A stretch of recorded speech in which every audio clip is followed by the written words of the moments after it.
أعوذ بالله من الشيطان الرجيم بسم الله الرحمن الرحيم الحمد لله رب العالمين والصلاة والسلام على سيدنا ونبينا أبي القاسم المصطفى محمد وعلى أهل بيته الطيبين الطاهرين رب اشرح لي صدري ويسر لي أمري واحلل عقدة من لساني يفقه قولي. Alhamdulillah, after 1 week off, we are inshallah picking up where we left off. Last week I had to take a week off, and so this is our session after 2 weeks. Last session we went through articles number 32 and 33 of this book of the Shia Doctrines of Shia Islam, articles 32 and 33. Let me just go over those very quickly. 1 second here. Go over those very quickly before we get into the new articles that we need to cover, inshallah ta'ala. So in article 32 was about the other branch of Tawheed when it came to tadbir of God running the show, God being in charge of things. And so there, when we talked about God being in charge of things, sometimes God is in charge of things, meaning the natural world and all the laws that are governing it, things that happen in this natural world and so on and so forth. Sometimes what is meant is, no, God is in charge when it comes to legislation, when it comes to laws, when it comes to who He forgives, who He doesn't forgive, when it comes to who He allows to do shafa'ah, intercession, who He doesn't allow to do intercession on the Day of Judgment. At the end of the day, He's the one who calls shots even when it comes to these things. This was called tadbir, which means management. Tadbir tashri'i, legislative, let's call it. Tadbir and management of affairs. So you had the takwini that we talked about before, which was how God governs this world, how He's in charge of everything. When it comes to the natural universe, He's the one who's calling shots. That was the takwini, tadbir of God.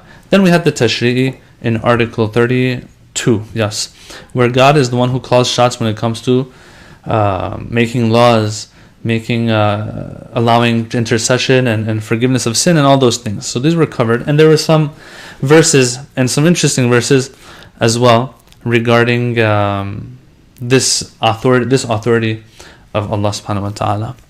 Wa alaikum assalam to all the brothers and sisters who've joined so far and have said salam. Thank you for tuning in.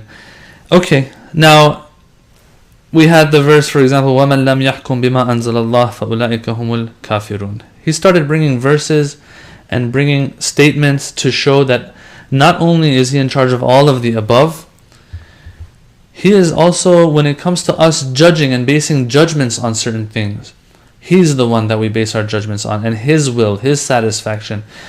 We can't judge people except with that which Allah has or uses to judge people. Yes, so He brought this verse for that, for example. He also brought a verse for shafa'a, مَنْ ذَا الَّذِي يَشْفَعُ عِنْدَهُ إِلَّا بِإِذْنِهِ, and so on and so forth. So these are all things that we covered last session. Then we went to article 33, where it spoke about Tawheed in Ibadah. He's the only one when it comes to existence. He's the only one when it comes to His attributes. It's not like there's many different entities out there with different attributes. No, He's the only one really, with all the good qualities that anyone can have. He's the only one who calls shots when the natural universe. He's the only one who calls shots when it comes to legislation, all these things, and He's the only one, this is article 33 now, the only one who is to be worshipped. Yes, Tawheed fil Ibadah it was called. Now this required first and foremost for us to define what Ibadah and worship is.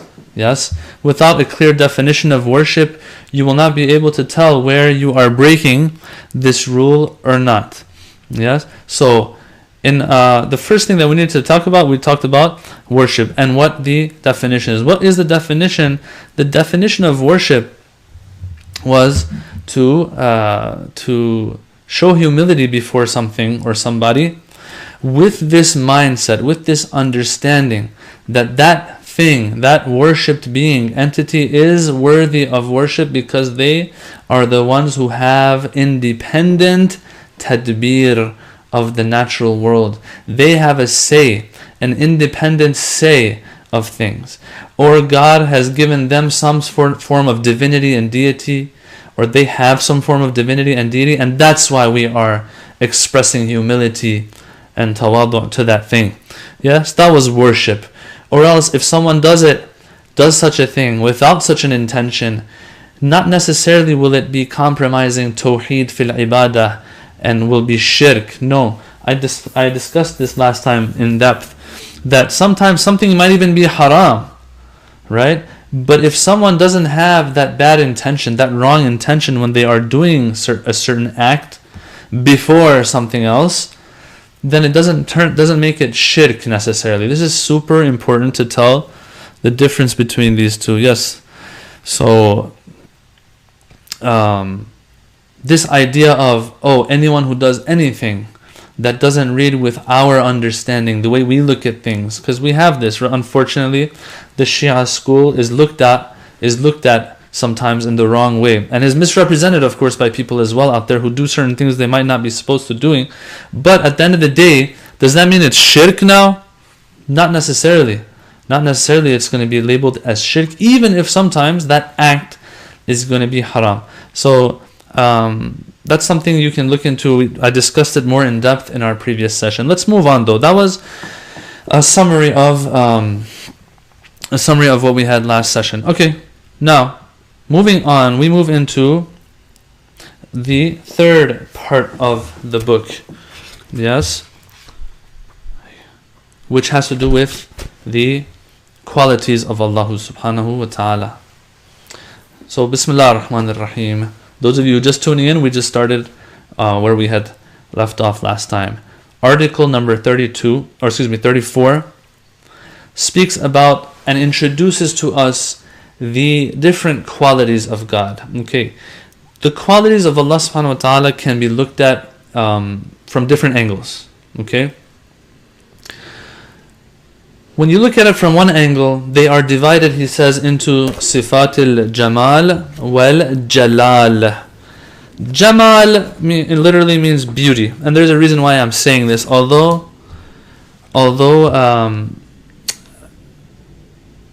I don't like to use technical terms too much sometimes, but yeah, in classical theology, these terms are used. Allah has sifatil jamal and sifatil jalal. These two. Jamal means beauty, jalal means magnificence. So let me see what the book has translated these two. Yeah, God's attributes of beauty, jamal, majesty, jalal. All right. Now, I understand that jalal might translate to majesty. In Farsi we have it. I'm pretty sure in Urdu we have it. And in Arabic, of course, it's an Arabic word. So that is what jalal translates to. True. But let's talk about this a little bit, and you'll see that these are just names that have been put. And not necessarily will we get a good understanding of what is meant by them just by the titles that have been given to these two concepts. Let's talk about the two concepts that are referred to as sifatil jamal and sifatil jalal. He says what is meant by, and as I said, we are looking at the qualities of God from a certain angle right now. There are different angles that we can look at them, and we'll get to those as we go on, inshaAllah ta'ala. But for now, he says that what is meant by Sifat al-Jamal, the attributes or qualities of beauty, is those things that reflect or represent God's qualities that make up the perfection of God. Yeah? It is because of these qualities that Allah is perfect. Which qualities? What is a perfect being? What is a perfect entity, brothers and sisters? If we think about that a little bit, I think we can derive certain qualities. A being that is perfect, a person that is perfect, yes, an intelligence that is perfect, what qualities will it have? I'm reading off of the book now. The attributes of beauty are those which display the perfection of God's nature, such as knowledge. So, for example, brothers and sisters, if there's somebody out there, or if there's a being out there that is lacking when it comes to their knowledge, is lacking when it comes to ilm, and is not aware of certain things, can we refer to that being as perfect? No, it has a deficiency. Not perfect, sorry. Right? So, the first thing that you find on this list is ilm, knowledge. God's knowledge, number one. These are sifatul jamal. Number two, power, qudra, life, hayat, will, ikhtiyar, and so on and so forth. These types of qualities, that make up the perfection of Allah subhanahu wa ta'ala. That Allah is perfect because He bears these qualities. These are referred to as sifatul jamal, the qualities of beauty, so to speak. Okay. Well then, if these are the qualities of beauty, the opposite will be qualities of non-beauty, right? But they're referred to as jalal. Attributes of jalal. I'll explain why this term has been used. Okay. What are they? They are those attributes or those qualities, or let's not even call them qualities. They are those attributes or maybe characteristics that if a person has them, they're not going to be perfect. Okay? Jalal means majesty. As a youth or whatever, growing up, I always had this question. God has qualities of beauty and qualities of jalal, majesty.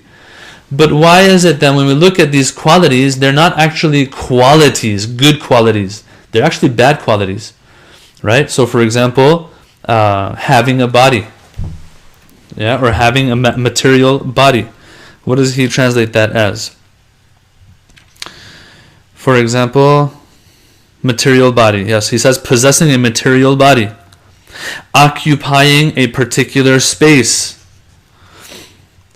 Being established in a particular time. Being a composite entity. Murakkab, tarkib. Yes. All of these are referred to as sifatil jalal. These are qualities of God, of majesty. What does that mean? That means God has these deficiencies? Is that what you're saying? No, brothers and sisters. Let me explain, and so that you don't have the same problems I had growing up. What jalal means majesty. When we say these are sifat al-jalal, these are qualities of majesty, that's just a translation that's being used for this term jalal. In reality though, in Farsi we have this, in Arabic we also have this. We say someone or something is ajal than having a material body. Is ajal than having as being a composite entity. Which means he is higher than that to have these attributes. So when we're talking about God, Allah subhanahu wa ta'ala, and we say these are the attributes of jalal of God, that means He is higher than that. His majesty. He is so majestic that He does not have these qualities. That's what is meant. I know it's a little misleading, it's been misleading for me personally even, back in the day, You're like, these are qualities, then why do they say God's qualities can be... God's qualities are divided into these two parts, into these two categories. That implies that He bears both of them. I mean, look at this paragraph right here. Let me read it to you. And I want to leave the judgment to the brothers and sisters listening. Does it not imply that He bears both categories? It says, given the fact that the essence of God is an infinite reality, having thus no like or equal, man has no way of grasping the depth of his essence. Okay, good. He can only come to know God by way of an appreciation of God's attributes of beauty and majesty. Whoa. God, you can only know Him through His attributes of beauty and majesty. That implies He has both. But in reality, brothers and sisters, He possesses the attributes that He possesses that have to do with His essence probably. These are called attributes of beauty and Jamal. And those attributes that he cannot possess because it will hurt his divinity. So he is higher than having those. Those are referred to as attributes of Jalal. He doesn't have those attributes. Being confined to time, to space, to matter, and all these things. Having Jahil. So Jahil, ignorance, for example, will be one of the Sifatul Jalal. Does that mean God is ignorant? No, it means he doesn't have ignorance. So I want you, brothers and sisters, I want you to keep that in mind. Okay. Oh, we have a lot of people saying salam. Wa alaikum assalam, everybody. I hope that does the job. I'm going to slowly, not say salam a lot in the middle of my talk, because I have been told, and I could guess this myself as well, that it does throw people off. But I wish I could, each and every one of you who say salam as I go on, I wish I could have that chance to reply. I'll reply just all together with a big salam alaikum every now and then, okay? Hopefully you accept that from me.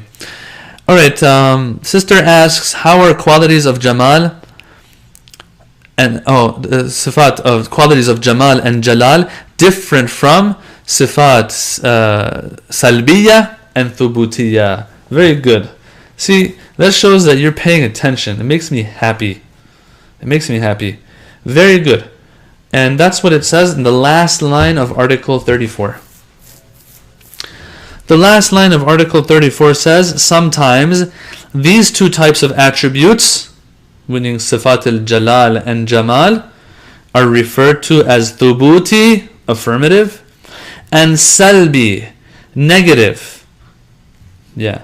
I would rather translate salbi to negated rather than negative. Salbi, it means that it has been negated from God. It has not been attributed to God. When you say negative, I don't know, it just doesn't give you the same understanding as negated does, okay? While he continues, while the object to which both ultimately refer to is one and the same. In other words, Sifat al-Jamal, the attributes of beauty, are also referred to as Sifat thubuti or thubutiyah, meaning positive or affirmed qualities. Yes, these have been affirmed and confirmed for God. These exist for God. Thubut means something that exists, something that is. So these qualities are qualities that actually God has.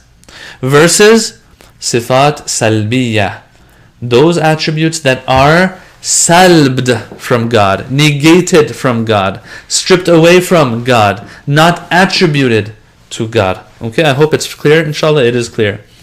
So anything that we cannot attribute to God, that thing will be referred to as a sifa, a characteristic, a quality that is salbi, is one of the jalali attributes, meaning God is higher than that to be described with such a description or quality or attribute. Ignorance. You can call people ignorant, but you cannot call God ignorant. It goes against the very fact that He is God. Yes. So, I do want to say something here. It's going to get a little deep and a little irfani. I hope you forgive me. But allow me to say it. Even when it comes to Sifat Thubutiyya or Sifat al-Jamal, these attributes that we actually believe Allah bears and possesses, we have a problem still. We still have a problem. When I say God is all-knowing, God is alim, and I don't know, maybe he'll point to this later, but I read ahead, I didn't see it. Maybe way ahead he'll say it, I don't know.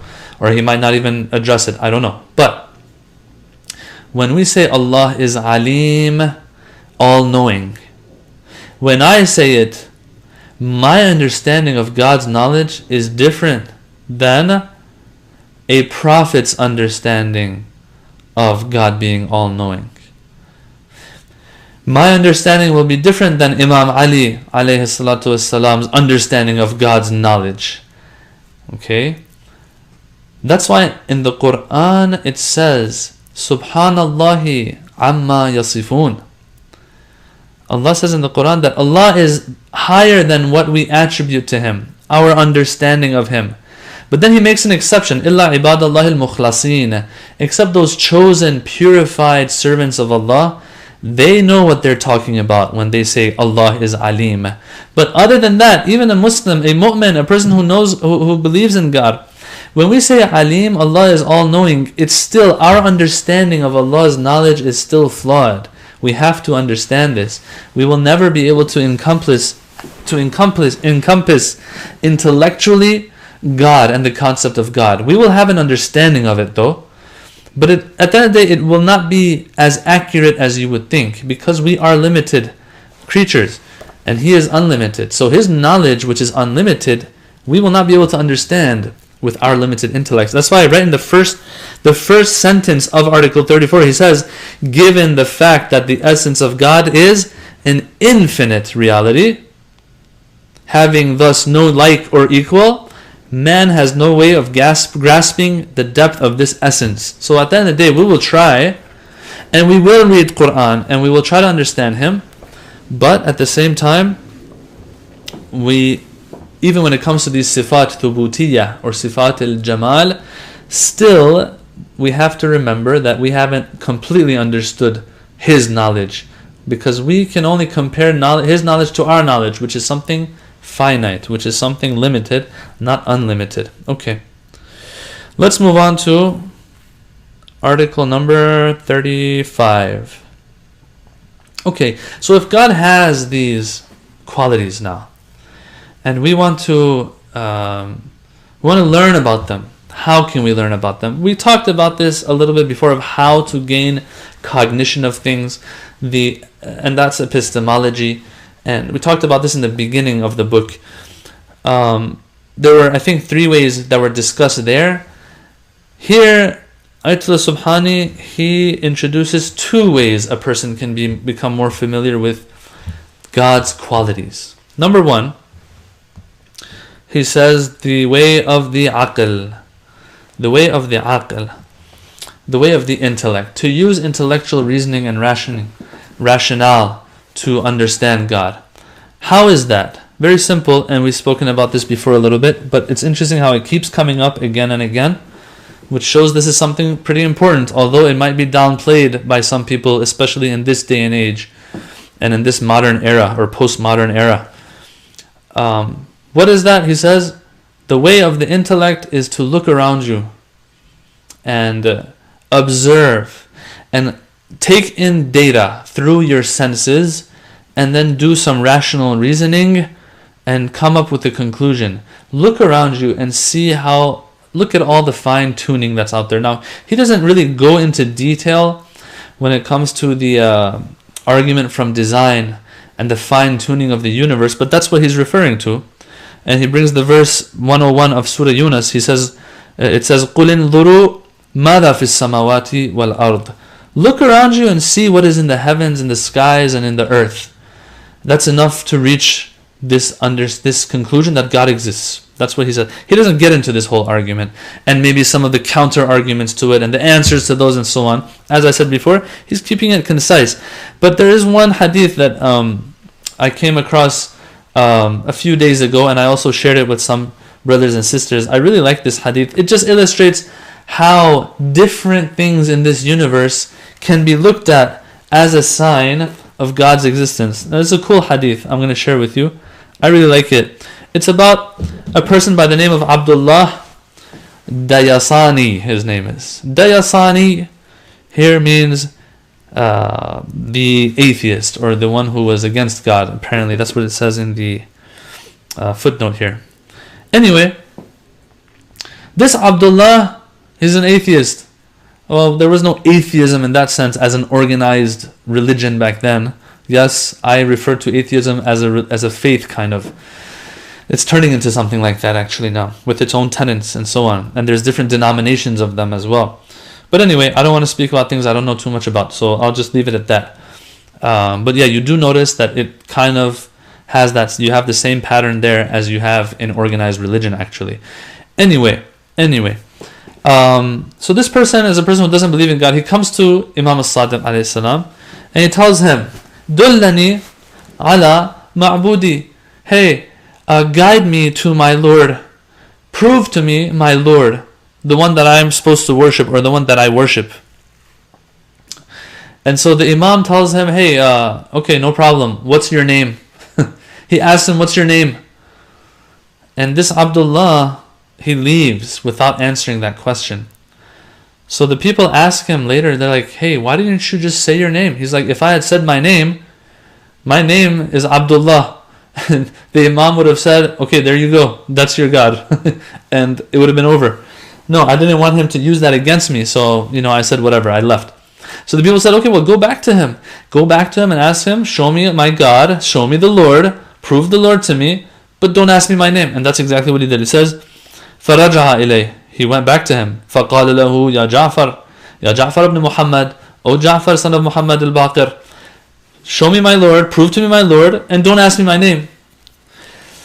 So the Imam tells him, okay, sit. And they sit, and then it says a little kid comes in with an egg. He's playing with an egg. The Imam asks the kid to hand him the egg, and he gives him the egg. And I think you can guess how the story goes from here on. The Imam says, hey, Abdullah Dayasani. He says to Abdullah, O Dayasani, this egg, look at it. It's a protected hisn. Hisn means like fortress. It's protected with a hard shell. Maknunun, it's covered with a hard shell.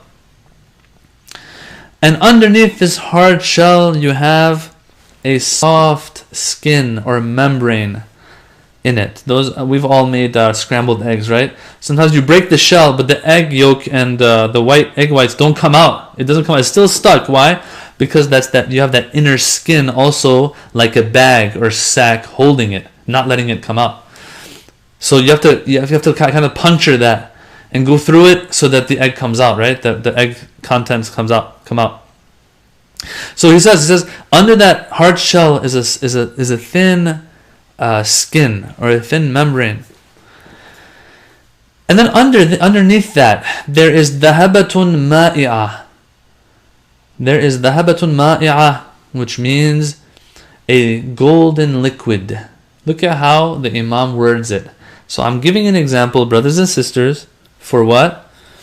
For how the Imam is looking at one object here. Right? Ayatollah Subhani, he said, use the aql. By looking around you, you'll need the help of your senses.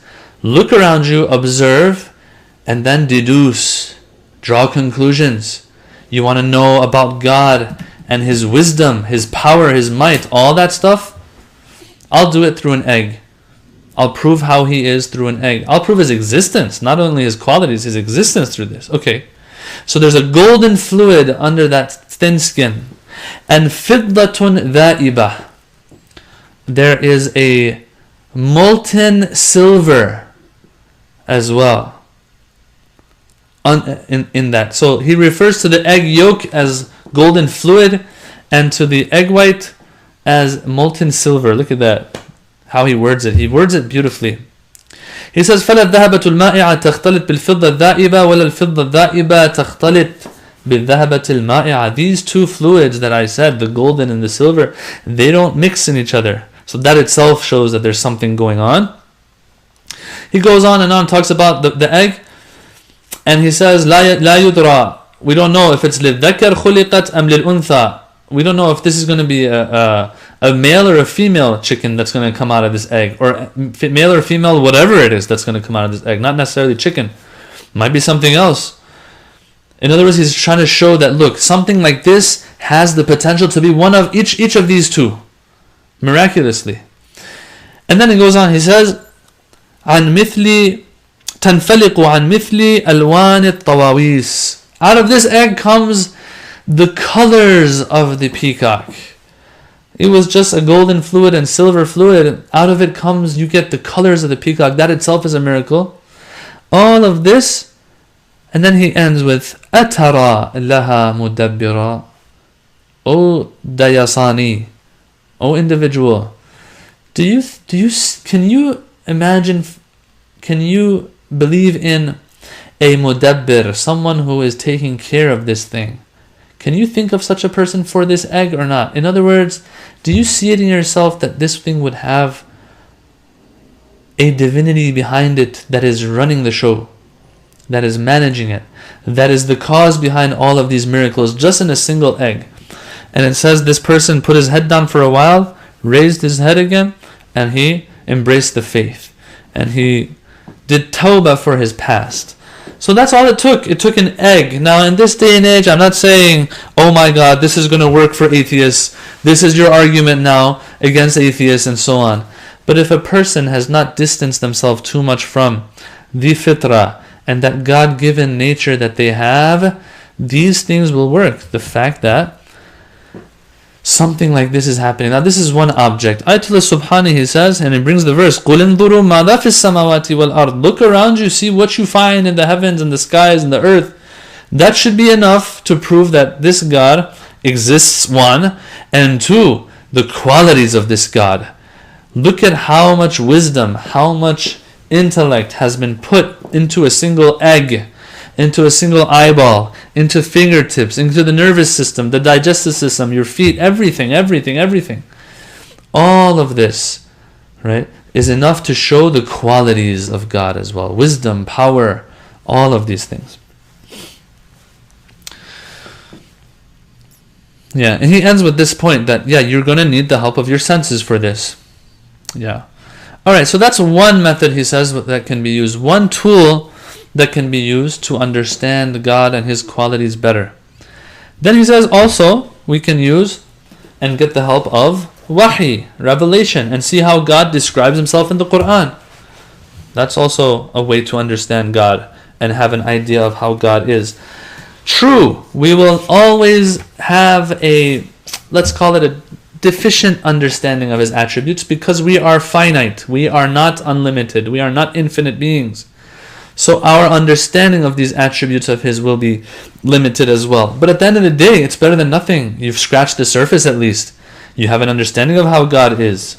That itself is valuable in and of itself. So he brings this verse of the Quran just to show how the Quran speaks about Allah subhanahu wa ta'ala. This famous verse that usually reciters recite when they're reciting with their nice voices, like Abdul Basit and those guys. That's old school. There's a lot of new reciters now. The verses 22 to 24 of Surah Hashr. هو الذي لا إله إلا هو الملك القدوس السلام المؤمن المهيمن العزيز الجبار المتكبر سبحان الله عما يشركون هو الله الخالق البارئ المصور له الأسماء الحسنى يسبح له ما في السماوات والأرض وهو العزيز الحكيم.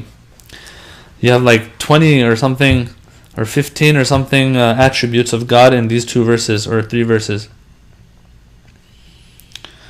He is God, other than whom there is no God, the sovereign Lord. He does what He wants, The Holy One, peace, as-salam. He is peace incarnate. The keeper of faith, the guardian, the majestic, the compeller, the superb, glorified be God from all that they ascribe as partners to Him. He is God, the creator, the shaper, the fashioner. His are the most beautiful names. That means if you can think of anything good out there, it belongs to Him. All that is in the heavens and the earth glorifies Him. And what that means, there's tafsir for this. And He is the mighty, the wise.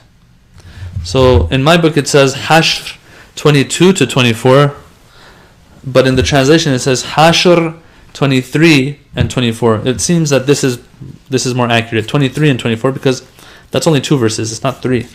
Alright. In the end, he says one thing that's important. We've had this in classical theology. We might even have it today. Before we end article 35. Yes. He says that there's a group.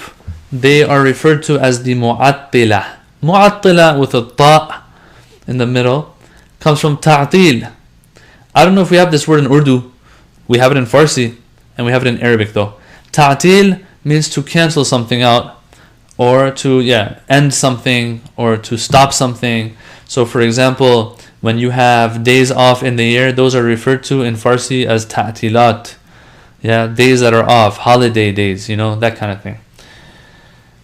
Ta'til means to cancel something. Now, there are some out there who are referred to as the mu'attila. They do ta'til. Ta'til of what?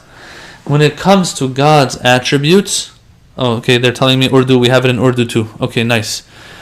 When it comes to God's attributes, they do ta'til of what? Of their aql. They do ta'til of their aql means they don't think about it. They say, look, we cannot understand it, so don't even talk about it. Don't even reflect on it. And just God is God. That's it. Alright, so let me read this for you.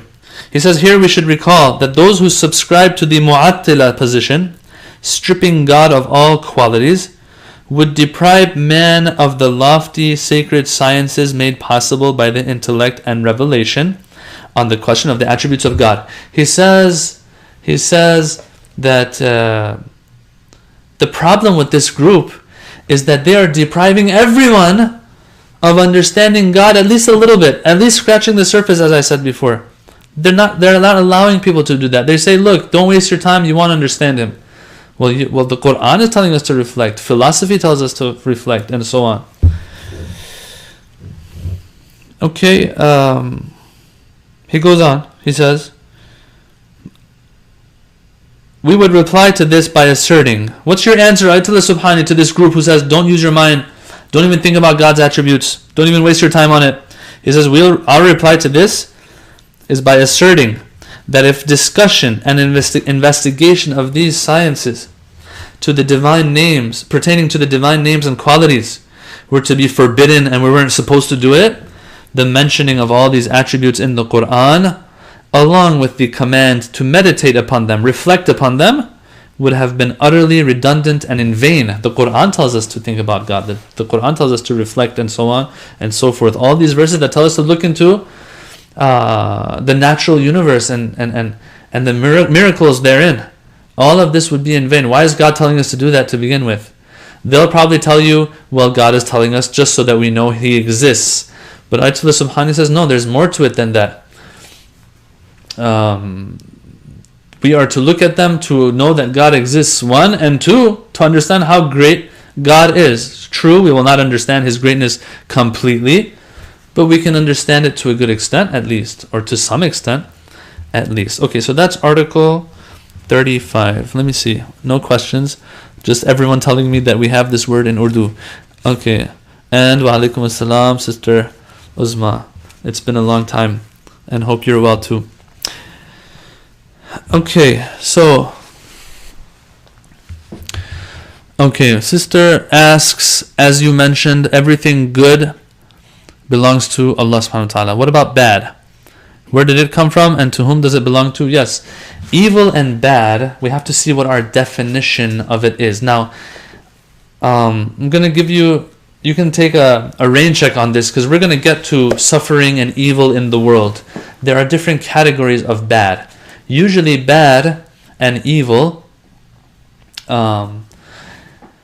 people will use those words and terms loosely. Okay? Bad, like earthquake. Earthquakes are bad. Are they really bad or relatively? We see them as bad, but as a matter of fact, in the grander scheme of things of the universe and the natural laws that govern the universe, as a matter of fact, earthquakes aren't bad. The only thing that you can really label as bad is those things that have to do with our choices and our decisions as bearers of free will and ikhtiyar. Us, people, and the jinn, both, because we are both free-willed beings and creatures. Because when it comes to what we do, it's not just Allah that makes the decision, and I explained this before as well when I was talking about God and the whole vertical chain of causality. I said that, over there I explained in depth that if a bad thing is happening, and the evil that we do, as you just mentioned, actually evil is what you meant, you just mentioned that. since we have a say in that, and Allah has given us permission to have a say in that, when evil happens at our hands, those will be attributed to us because we had a say in it as well. We had a say in it. Allah is at the top. He's giving permission to us to do that evil. But since we are directly involved in that evil, our decision and choice is involved directly, that is attributed to us. The evil is attributed to us. ظهر الفساد في البر والبحر بما كسبت أيدي الناس. Evil, corruption has become manifest in land and in sea. بما كسبت أيدي الناس, because as a result of the doing of the hands of man, meaning what man has done. So you see in this verse it's attributing evil to who? To mankind. And we have this type of wording a lot throughout the Quran. بما كسبت أيديكم, and so on, because of what you have done. So when it comes to bad and evil, yes, that is attributed to us because God didn't choose it, we chose it. Even though Allah has given us permission to do that in this dunya that He has put us in. And that's where the whole test is. Alright. So we were talking about God's attributes from one angle. Yes? There's another angle that we can also look at God's attributes, and this is where Article 36 comes into the picture. Looking at the attributes and qualities of God from the angle of His essence being enough for those qualities or not being enough for those qualities. Let me explain. Article 36 is talking about Sifat al-Dhat and Sifat al-Fi'l. Now those of you who've gone to Sunday school, those of you who teach in Sunday school, maybe you are pretty, familiar with these concepts, just like how you also asked questions about the previous set of or categorization of Allah's qualities into Thubutiyya and Salbiyya. Here also, the same thing applies. I'm pretty sure many of you have heard of Sifat al-Dhat versus Sifat al-Fi'l. What does that mean? Dhat means essence. So Sifat al-Dhat means the qualities of essence, of God's essence. And then you have Sifat al-Fi'l, the qualities of God's action. In other words, what God does and doesn't do.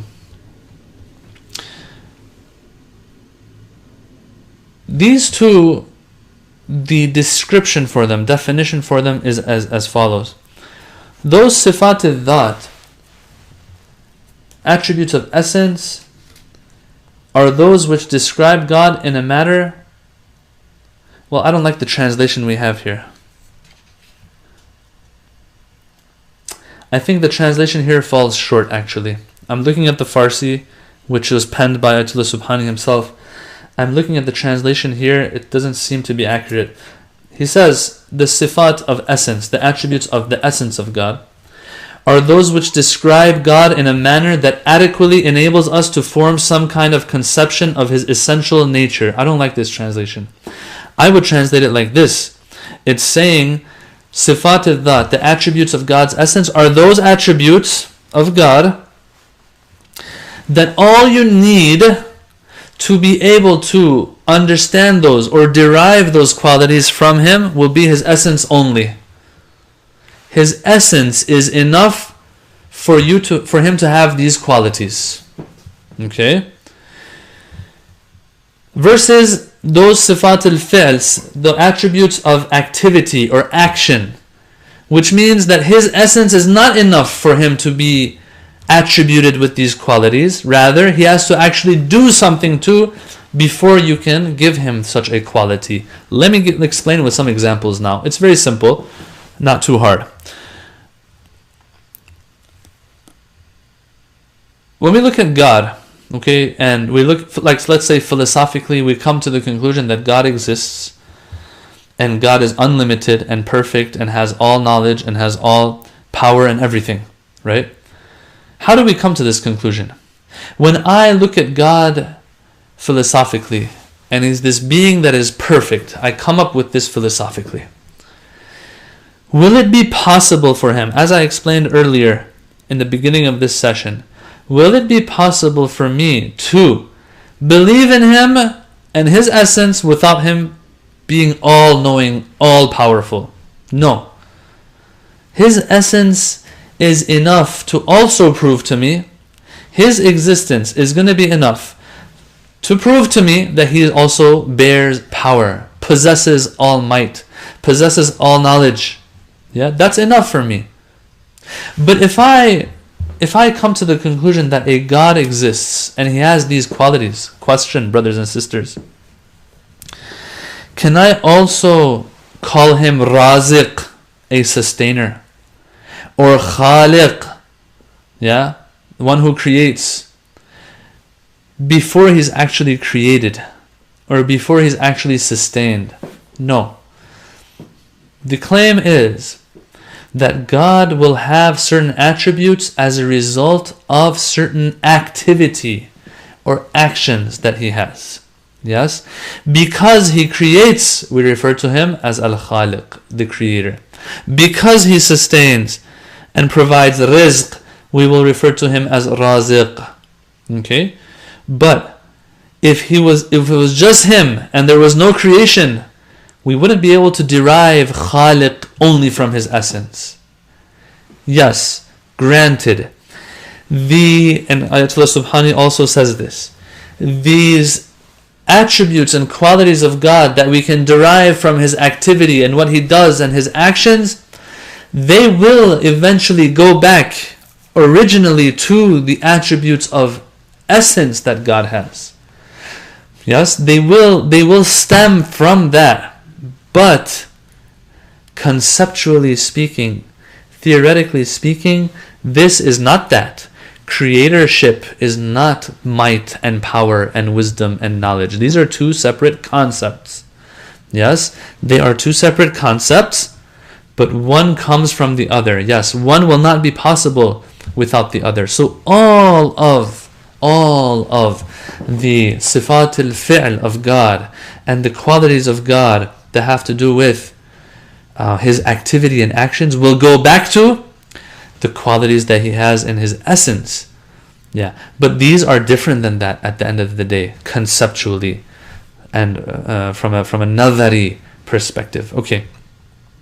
So for example, if God is going to create, he can create and can be called Khaliq after he creates. Why? As a result of his power, because to create something you have to have the power for it, and the knowledge and wisdom. Knowledge, how to create that thing, and wisdom, the purpose behind its creation. If there is no purpose behind the creation of something, God won't create it. Straight up. Everything God creates is purposeful, is based on his knowledge and his power to do that thing. So these are all attributes of his essence. So his khaliqiyya, his creatorship, let's call it, in reality is born from his power and his knowledge. So these are sifat al-fi'l that go back to sifat al-dhat. Yes. So there's a reason why these are separated from each other, so we can understand exactly what he is in his essence. Okay. Now, having said all of that, and explaining these different angles of looking at God's qualities, he gets into the qualities of essence. I'll leave that inshallah for next week. He goes a little bit, very, very little bit into the knowledge of God, the power of God, and so on and so forth. I'm going to leave that inshallah for our next session. So sister who had asked about if everything good belongs to God, what about bad? Where did it come from and to whom does it belong to? Sister Majesty, she asked, so the shar that's talked about in Surah Falaq is referring to what? Exactly. It's referring to the shar of the people. Min sharril waswasil khannas. Either to the shar of the people or the waswasil khannas, which is usually the best example for that will be shaitan. Yes, the one who whispers in your ear and runs away and like that. Yes, this waswasil khannas. Shaitan, other shayateen, they are either jinn or they're human beings. As I said before, since they have free will, they can do bad things, they can do wrong things, they can do shar. And when they do shar, that is attributed to them and is not attributed to God. And that's why they're the ones who will be punished on the Day of Judgment, not God. Astaghfirullah. Yes, because God doesn't even have 1% to do with the shar that comes from the people. It's their decision, it's their choice. That's the test for us. And that's why Allah says, I created man and jinn, I didn't create them except that they obey me and serve me, illa liya'budun. Yes. Okay, so I think we're going to end here. I thank all of you for tuning in. Please look out for the March flyer, inshallah. So we're done. Alhamdulillah, we finished. We ended February. The February Mizan live sessions. We do have a daylight savings time change coming up in March. We might change up the timing a little bit, might not change it up, might stay the same. So look out for that, and look out for the flyer, the March Mizan live flyer. You can find it on our Facebook page. You can find it on the mizaninstitute.org website as well. So I'll leave you with that. We just have one more question here. But if God exists outside of time, how can you say He is a creator only after He creates? Would that not be applying the limitation of time to Him? Would it not be more accurate to say we only can perceive Him as creator only after He creates within our perception of time? As a matter of fact, when I was explaining this whole idea, this came to my mind as well. I was like, I don't think they'll point that out, but here we go. There you are. I mean, you're pointing it out, brother. So that's deeper. That's not for this class, but yes, we can't even think of a time that God is not creator, because God has always been creating. And even using the word always been creating is also wrong. It's not the right way to word it philosophically. But no, right now we're just gaining a general understanding. Yeah, we're not philosophers like you, so we'll just leave it at that, okay? You know, me and you, we joke around a lot about these things, so I'll leave it at that, brother. I'm not saying your name because half the community knows you, and they're gonna be listening to this later, maybe the audio. All right, and thank you, sister, as well, for tuning in, and I thank all of you for tuning in. Actually, inshallah, till next week. Wassalamu alaikum wa rahmatullahi wa barakatuh.